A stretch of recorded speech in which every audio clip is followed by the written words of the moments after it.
Bonjour. 5 grands bulbes dans le ciel de Paris. La Russie éternelle, selon l'expression du général de Gaulle, fait parler d'elle en érigeant d'une manière visible la plus contemporaine des cathédrales russes, en plein cœur de Paris, le long de la Seine, au quai Branly, à 2 pas de la Tour Eiffel. Pour les 3 ans de sa dédicace par le patriarche Kirill de Moscou, un excellent ouvrage de Ksenia Krivosheïne, intitulé Des bulbes d'or dans le ciel de Paris, le berceau de l'orthodoxie au centre de l'Europe, aux éditions Sainte-Geneviève du séminaire orthodoxe russe d'Épinay-sous-Sénart, est également paru en version russe aux éditions Exmo. Ce livre vient documenter avec finesse et esprit la petite histoire dans la grande de l'érection de ce petit Kremlin parisien qui a fait couler beaucoup d'encre et a suscité beaucoup de fantasmes politico-religieux et diplomatiques. Quel a été le rôle du patriarche Alexis II auprès du président Sarkozy pour l'initiation de projets? Quels en ont été les écueils et les embûches pendant le mandat du président Hollande? Comment s'inscrit l'histoire de la fondation de cette cathédrale dans l'histoire de l'orthodoxie en France et dans celle des relations franco-russes? Depuis le tsar Pierre le Grand, qui vécut 6 mois à Paris en 1717, en passant par la célébrissime Catherine II, la grande impératrice de toutes les Russies, puis d'Alexandre II, le tsar réformateur, jusqu'à Nicolas II, le tsar martyr, assassiné avec sa famille par les révolutionnaires de 1917. Autant de questions que j'aborderai à l'entretien avec Nikita et Ksenia Krivosheïne, un couple qui a accompagné de près les différentes étapes de l'initiation et de la mise en œuvre de ce projet. En fin d'émission, nous retrouverons une courte vidéo d'Alexis Vosniuk du séminaire orthodoxe russe d'Épinay-sous-Sénart qui revient en images sur les étapes de la fondation, de la construction et de la dédicace de la cathédrale. C'est l'occasion pour moi de vous présenter en ce début d'année 2020 mes meilleurs vœux en vous remerciant pour votre fidélité à l'orthodoxie ici et maintenant.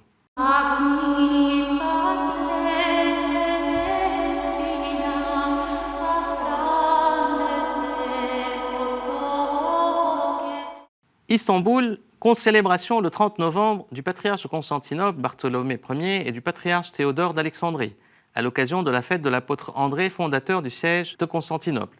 À cette occasion, une délégation de l'Église catholique romaine a également visité Constantinople, dirigée par le cardinal Kurt Koch.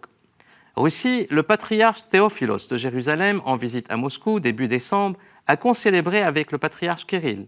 Les 2 primats ont évoqué la question ukrainienne qui oppose Moscou et Constantinople et ont été reçus par le président russe.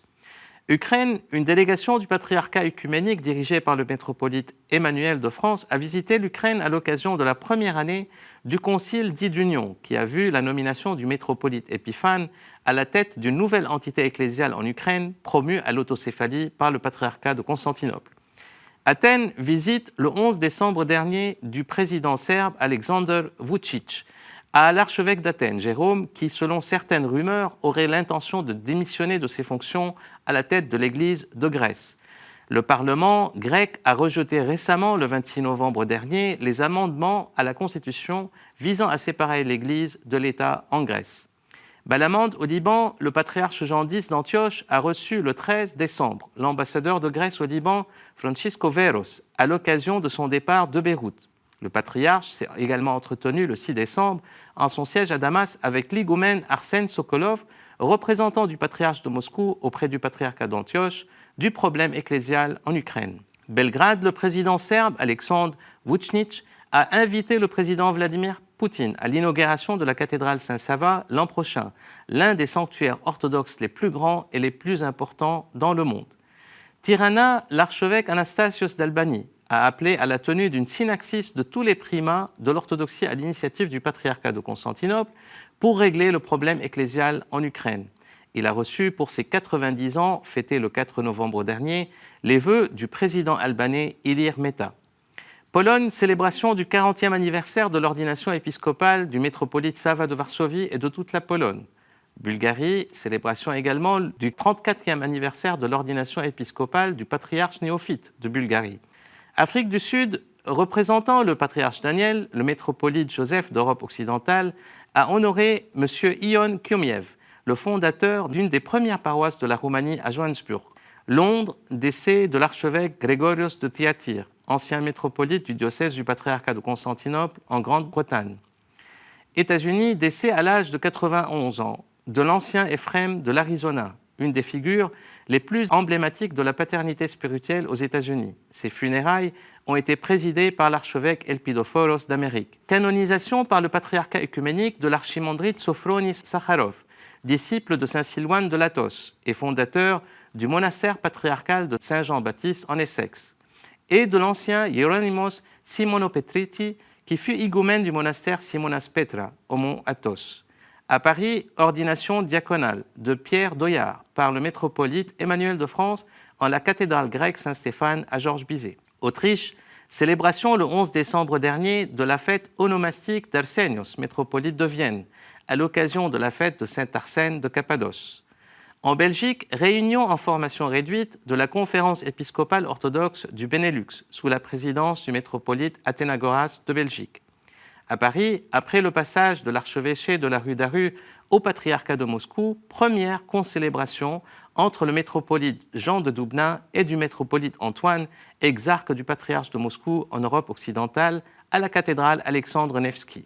Paris, présentation début décembre au centre russe Quai Branly en présence du métropolite Antoine et de Monseigneur Nestor, du livre de Ksenia Krivosheïn, Des bulbes d'or dans le ciel de Paris, le berceau de l'orthodoxie au centre de l'Europe, dont nous parlerons tout à l'heure, puis tenu au centre du synode local des évêques russes d'Europe occidentale sous la présidence du métropolite Antoine.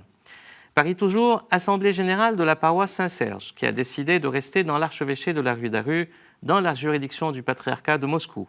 Au Mans, consécration par le métropolite Jean de Doubna des fresques de l'église du monastère Saint-Silouane, dirigée par l'higomène archimandrite Siméon. À Paris, remise du prix littéraire 30 millions d'amis, édition Fayard, au père Alexandre Signakov, recteur du séminaire orthodoxe russe d'Épinay-sous-Sénart, pour son livre « Détachez-les et amenez-les-moi ». À Paris, exposition « Épiphanie en couleurs » au Centre culturel et spirituel russe du Quai Branly jusqu'au 12 janvier 2020. Reconnaissance par l'UNESCO le 11 décembre dernier du chant byzantin et son inscription au patrimoine immatériel de l'humanité. Publication en anglais aux éditions du monastère Messapotamos à Chypre d'une importante étude historique. Les Romanov, martyrs royaux, ce que le silence ne pourra pas cacher. Une publication excessivement bien écrite, documentée et dotée d'un important fond photographique en noir et blanc et en couleur. Et tout de suite, notre entretien.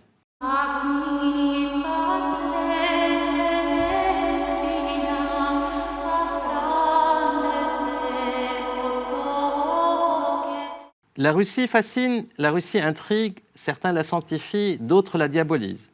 5 grands bulbes d'or sont dressés depuis plus de 3 ans dans le ciel de Paris. La Russie éternelle, selon l'expression du général de Gaulle, fait parler d'elle, ici et maintenant, en érigeant d'une manière visible sur un terrain de 4200 m², ancien siège de Météo France, la plus contemporaine des cathédrales russes en plein cœur de Paris, le long de la Seine, au Quai Branly, entre le ministère des Affaires étrangères et la Tour Eiffel. Pour les 3 ans de sa dédicace par le patriarche Kirill de Moscou, un excellent ouvrage de Ksenia Krivosheïn, intitulé « Des bulbes d'or dans le ciel de Paris, le berceau de l'orthodoxie au centre de l'Europe », aux éditions Sainte-Geneviève du séminaire orthodoxe russe d'Épinay-sous-Sénart.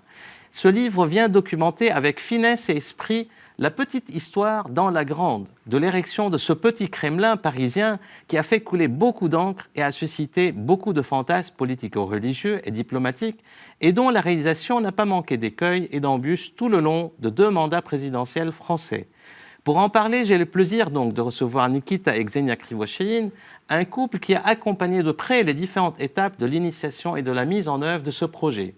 Ksenia Krivosheïn est née à Saint-Pétersbourg. Elle est diplômée de l'Institut du théâtre, de la musique et du cinéma, artiste, peintre et essayiste, spécialiste des archives de l'émigration russe en Europe occidentale, qu'elle a étudié en profondeur et a concentré ses recherches et ses travaux sur l'œuvre et l'héritage de Monseigneur Basile Krivosheïn, archevêque de Belgique, une des figures emblématiques de la pensée théologique orthodoxe en Europe, et de Mère Marie Skopskov, une des figures de la sainteté en Europe, à qui elle a consacré un ouvrage de référence, La beauté salvatrice aux éditions CERF.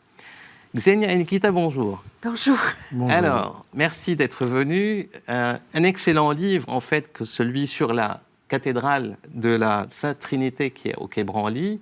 Ce que j'aimerais bien faire, c'est avant de rentrer, je dirais, dans le sujet concernant la cathédrale, c'est de faire un peu une perspective historique des relations entre la France et la Russie. Parce que ce projet-là s'inscrit dans le prolongement de relations qui commencent avec Pierre le Grand, qui, apparaît-il, selon votre livre et les recherches en fait est venu en France, il a vécu 6 mois à Paris. Oui, il arrivait pendant plusieurs mois arrivé à Paris. Et finalement, il est arrivé avec la petite chapelle domestique qu'il a installée sur la Seine. Et ambulante. Ambulante, voilà. Oui, il a traversé avec chapelle, je pense que toute l'Europe. Et ça a été la première chapelle orthodoxe qu'il est arrivé à Paris, quand même. Après, c'est déjà avec Alexandre III, qui était créé, première l'église dans l'ambassade. C'était gréco-russe. À Paris. À Paris. Et voilà, et après, cette histoire a commencé avec grand couche d'immigration, pas immigration, mais russes, qui sont passés chaque année à la rivière. C'était l'aristocratie et la grande bourgeoisie russe, avec ses domestiques d'ailleurs, hein, parce que les domestiques sont été orthodoxes. Ah oui. Voilà. Nice et toute la Nice, Cannes et Italie aussi. Bah, écoute, tous ces grands cathédrales sont... C'est la carte des grandes cathédrales, en fait, Biarritz. à Cannes. Et Biarritz aussi. Oui, tout était construit par les tsars, par les plusieurs dynasties de tsars. Et la dernière, c'était... je pense que le rue d'Arus était le dernier qui s'est construit dans cette grande chaîne. Voilà. Et donc les relations franco-russes aussi. Les relations franco-russes ont été toujours très vivantes, très passionnantes. Il y a pendant la guerre de Napoléon, c'était beaucoup d'haine, mais c'était beaucoup de... Mais c'était toujours très chaud. Il y a toujours une fascination, fascination et un rejet en même temps. Et un rejet en même temps. Qui continue jusqu'à aujourd'hui. Exactement, ça continue. Et si on peut parler de la petite cathédrale à la grande cathédrale. Et quand je parle de la petite cathédrale, en fait, c'est les drames de 1917. Bien sûr, c'est le drame de 1917, parce qu'en 1917, l'église russe à l'Union soviétique, c'est resté pratiquement dans le trou noir. Il est resté pendant 75 ans. J'aimerais faire, excuse-moi, une précision qui peut paraître paradoxale, mais qui est historiquement absolument prouvable et établie. C'est une phrase qui risque de choquer le spectateur. C'est la stricte vérité. C'est Hitler qui a sauvé l'Église orthodoxe russe. Car en 1941, après les grandes purges et les exécutions massives de 1937-38, il ne restait pour l'ensemble de l'Union soviétique, 1/6 de la surface terrestre, 4 diocèses avec 4 évêques en chair. Sur toute la Russie. Sur toute l'Union soviétique. Impressionnant. 4. Et c'est en 1942 que, pardonnez-moi de m'exprimer ainsi, ce salaud de Staline, a pris conscience du fait que ce n'est pas en s'exclamant « Vive Staline, vive la patrie », que le paysan et l'ouvrier russe de l'époque allaient se faire tuer sur le champ de bataille. Et c'est là qu'il s'est rendu compte qu'il fallait faire appel à l'Église, qu'il a sorti des camps 3 archevêques, qui les a invités à déjeuner, leur a fait cadeau de voiture, et c'était la renaissance de l'Église. Tant mieux. Oui. Revenons à l'Église en 1917. En fait, avec cette émigration en Europe occidentale et cette installation en France, parce que l'histoire de la grande cathédrale, aujourd'hui du Crêpe Branly, a commencé quelque part dans une sorte de garage aussi. Oui, dans le garage. Ce qu'on appelle le Saint-Sous-Sol, à la rue Pétel. Oui, Saint-Sous-Sol, parce que... qui est devenue la cathédrale du diocèse. En 1932... Malheureusement, ou heureusement, mon métropolitologue est parti, il fait un tour vers Constantinople. Et l'église russe, elle est restée vide, pratiquement sans auberge, sans rien, sans des murs. Ils ont été obligés de trouver le petit garage dans le 15e arrondissement. À la rue Pétel. À la rue Pétel, et avec de petits groupes d'immigration assez connus. C'était parmi de ces groupes, c'était des philosophes, C'était des artistes peintres, iconographes, littéraires, comme Krug, comme Grégoire Krug, comme Ouspensky, Léonide. comme Vladimir Levski, comme Nicolas Berdyaev et Monseigneur Benjamin Fetchenkov, qui était à la tête de cette groupe. Ils ont créé la petite église. Voilà. Et c'est à partir de là que c'est le à diocèse... partir de là, ce diocèse, c'est diocèse de Chersonèse et commencé sa vie. Alors, l'histoire de la grande cathédrale maintenant, en fait, elle a Oui. commencé pratiquement en 2007, avec la visite qui était capitale et très importante du premier patriarche orthodoxe russe, si je comprends bien, en fait, depuis la séparation, avec le patriarche Alexis II, Alexis II, oui. à Paris. Et il y a eu cette fameuse rencontre avec le président Sarkozy et Nikita, vous y étiez aussi à cette rencontre à l'Élysée. Et c'est là que j'ai assisté, pour ainsi dire, à la conception de la magnifique cathédrale du Quai Branly. Comment ça s'est passé? Et le président était-il réceptif tout de suite? Le patriarche, c'était parmi les premiers sujets traités par le patriarche lors de cette audience, a été la construction, le désir d'obtenir la bénédiction du président de la République, si je puis dire, pour qu'une nouvelle cathédrale orthodoxe russe soit mise en place, soit construite à Paris, puisque la rue Daru, déjà très délabrée, avait rejeté l'offre patriarcale de réunion des trois grandes juridictions, En 2003. datée du 1er avril 2003. Qui s'était heurté à un refus.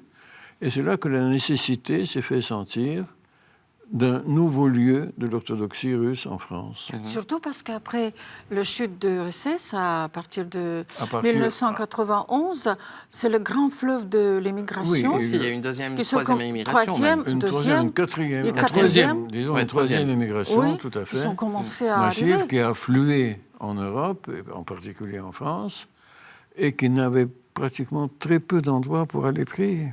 Donc c'était une nécessité. Donc c'était une grande idée en fait d'Alexis II et qui s'est réalisée avec l'accord des autorités françaises. Avec l'accord des autorités françaises. Et le peu d'enthousiasme, on peut s'en souvenir, de l'hôtel de ville et de la municipalité de Paris qui n'était pas fervente du tout à ces idées. Alors, on peut dire qu'il y a eu aussi une sorte de concours d'architecture internationale qui a été organisé, un grand concours. Et, excusez-moi, il ne faut pas oublier que l'alternative à la mise en place de la cathédrale orthodoxe, ce qui était envisagé, c'était la construction d'une hyper-mosquée. C'est vrai, parce qu'il y avait 3 candidats en fait pour l'acquisition du siège de Météo France, le Canada, Arabie Saoudite et la Russie. Et la Russie. Et la Russie qui a gagné ce. Et donc il y a eu un premier projet qui a été sélectionné, puis qui a été abandonné par la suite au profit du projet de Jean-Michel Villemotte, en fait. Exactement, heureusement que c'est arrivé, parce que Delanoë à l'époque, il était contre. Était contre le premier projet. Oui. Qui était, et c'est normal, parce que c'était un peu affreux. Hein. Et c'était beaucoup de discussions. Et par la suite, il y a eu... Et par la suite, Villemotte est arrivé, architecte Villemotte, qui était bien, je trouve qu'il est bien composé. Vous savez, les traditions, espace. J'aime beaucoup ces couleurs blancs.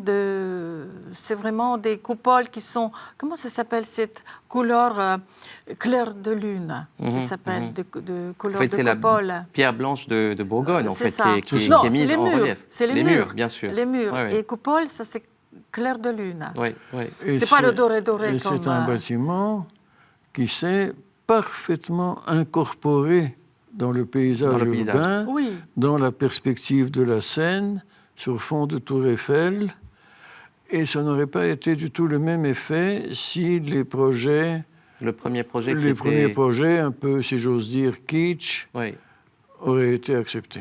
Oui, il y a des gens qui sont aimés voir plutôt quelque chose de tradition comme deuxième rue Daru. Mais ça, ce n'était pas possible. En fait, le vrai avantage, je dirais, de cet ensemble, parce que c'est un ensemble, c'est que ça allie à la fois la tradition et la modernité. Oui, exactement. C'est vraiment très moderne, tel qu'on le voit. Les lignes sont très apurées, les couleurs aussi. Et c'est très important pour Paris. Et en même temps, c'est la tradition russe aussi. Et c'est très important pour Paris avoir chaque fois qu'il y a des constructions nouvelles, il faut trouver quelque chose de nouveau. Oui.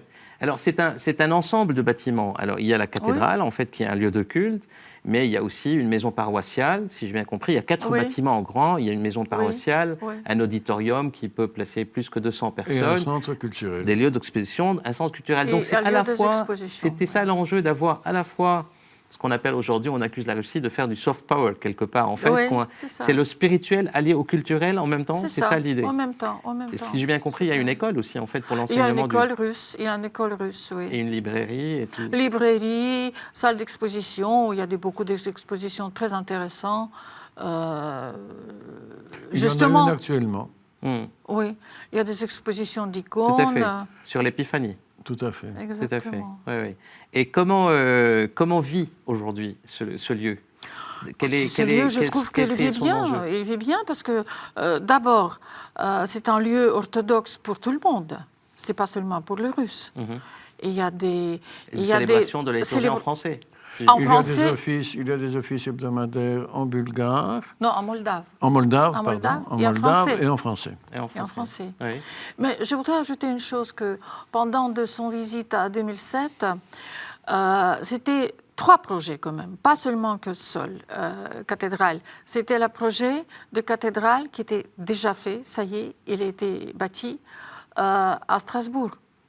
Absolument, qui est terminé. Voilà, qui est terminé. Et ça, c'est le patriarche Alexis II qui était aussi... il a parlé à l'époque. Et le séminaire aussi. Le séminaire Épinay-Sossénard.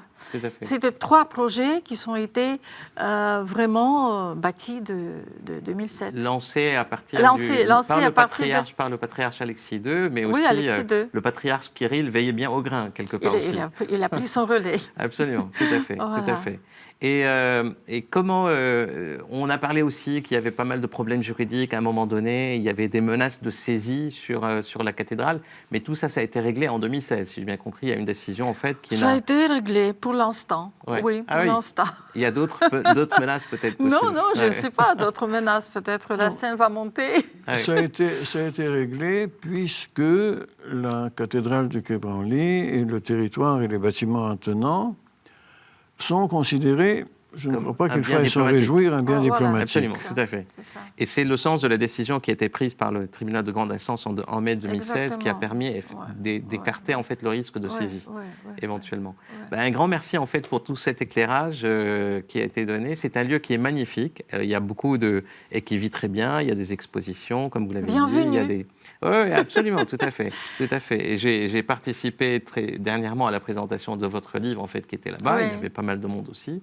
Donc c'est pratique d'accès, et puis c'est un bel ensemble, en fait. Merci beaucoup. Merci.